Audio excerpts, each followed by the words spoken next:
नमस्कार दोस्तों, आप सभी का अपनी कहानी चैनल पर स्वागत है। दोस्तों, आज हम इस वीडियो में सुनेंगे तुलसी विवाह की कथा। दोस्तों, कार्तिक मास चल रहा है और कार्तिक मास में तुलसी विवाह की कथा रोज सुनी जाती है, क्योंकि कार्तिक मास में ही तुलसी जी का विवाह शालिग्राम जी से हुआ था और इसी माह में तुलसी जी का विवाह करवाया जाता है। हिंदू धर्म में तुलसी पूजन का बहुत ज़्यादा महत्व है। ऐसा माना जाता है कि तुलसी जी में साक्षात लक्ष्मी जी का निवास है। महिलाएं तुलसी विवाह भी करती हैं, जो कि कार्तिक शुक्ल पक्ष की द्वादशी को होती है। ऐसी मान्यता है कि तुलसी जी का विवाह करने से भगवान विष्णु का आशीर्वाद प्राप्त होता है और जीवन में खुशहाली आती है। दोस्तों, आपको यह जानकर अत्यधिक हैरानी होगी कि भगवान विष्णु को तुलसी माता से शालिग्राम के रूप में शादी करनी पड़ी थी, परंतु क्यों?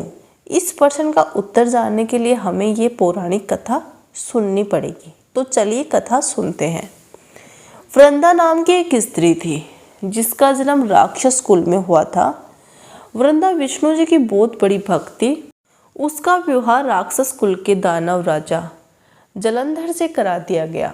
इस राक्षस ने चारों तरफ हाहाकार मचाकर रखा था। ये बेहद ही वीर और पराक्रमी था। राक्षस की वीरता का रहस्य उसकी पत्नी थी, जो कि पतिव्रता धर्म का पालन करती थी। पत्नी के व्रत के प्रभाव से ही वो राक्षस इतना ज़्यादा वीर बन पाया था। ऐसे में उसके अत्याचार से परेशान होकर देवता लोग भगवान विष्णु के पास गए। सभी देवताओं की प्रार्थना सुनकर भगवान विष्णु ने वृंदा का पतिव्रता धर्म भंग करने का निश्चय कर लिया। भगवान विष्णु ने जलंधर का रूप धारण किया और वे वृंदा के महल में पहुंच गए। जैसे ही वृंदा की नज़र अपने पति पर पड़ी तो वे पूजा में से तुरंत उठ गई और उसने जलंधर का रूप धारण किए गए भगवान विष्णु के चरण छू लिए। वृंदा का पति जालंधर युद्ध कर रहा था, लेकिन जैसे ही वृंदा का सतीत्व नष्ट हुआ, उसने पति का कटा हुआ सिर उसके आंगन में आ गिरा। वृंदा सोचने लगी कि सामने कटा पड़ा सिर मेरे पति का है, तो वो व्यक्ति कौन मेरे सामने खड़ा है और ये कौन है? वृंदा के पूछने पर भगवान विष्णु अपने वास्तविक रूप में आ गए। वृंदा अपने साथ हुए इस छल से बहुत आहत हुई। उसने भगवान विष्णु को श्राप दे दिया कि आप पत्थर के बन जाओ।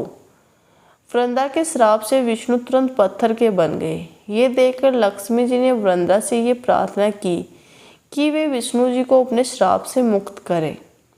माता लक्ष्मी जी के अनुरोध पर वृंदा ने श्राप विमोचन किया और स्वयं अपने पति का कटा सिर लेकर सती हो गई। वृंदा की राख से एक पौधा निकला, जिसे भगवान विष्णु ने तुलसी के पौधे का नाम दिया और कहा कि शालिग्राम से मेरा एक ही रूप इस पत्थर में रहेगा, जिसकी पूजा तुलसी के साथ की जाएगी।